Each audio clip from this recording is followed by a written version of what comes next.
Hi! Welcome to this part of my review featuring the Goblin Slayer TRPG. If you haven't seen the other parts of my review, featuring this role-playing game based on the popular fantasy series, please check out the playlist in the description below. This time we are going to talk about acquiring skills and spells. By spending advancement points, your character can learn a skill. You purchase these advancement points by using your experience points. Skills are ways of representing what your character is good at, or some field they excel in, more precisely than classes can. They express things like individual techniques related to things such as their weapon proficiencies or possessing knowledge of a specific field. Some skills enable your character to use special actions.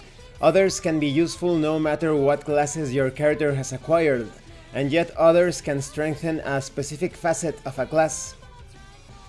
Rather than proficiency as explained here, I would say that skills have to do with mastery of your weapon or some area in which you are specializing. There are two types of skills: adventurer skills, which are useful specifically for adventurers, and general skills, which don't have a lot to do with adventuring. So adventurer skills are things related to opening locks, using weapons to the best of your ability, disarming traps, sensing danger in hostile environments of course, and general skills are things that you could use in other situations, not necessarily a hostile endeavor or dangerous situation. For example, maybe you are a great merchant, or maybe you are a craftsman. Although this doesn't mean that you won't be able to find some creative uses for example, an adventurer skill in a general or mundane situation, or the use of a general skill during a treasure hunting expedition.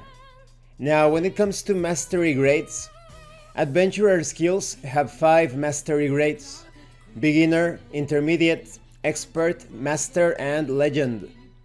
A character will first acquire any skill at beginner.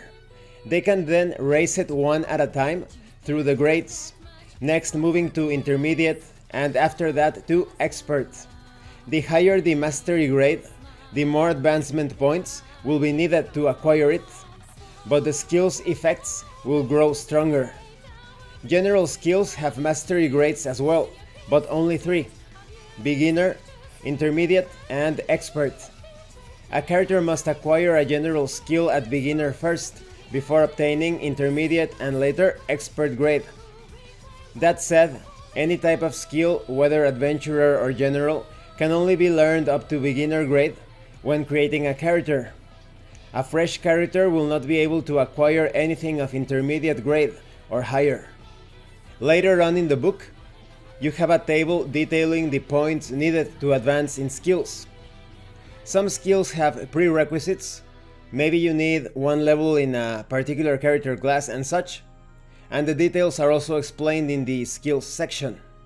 Conveniently enough, in this subsection of the book, you also have a table explaining the recommended skills for each character class.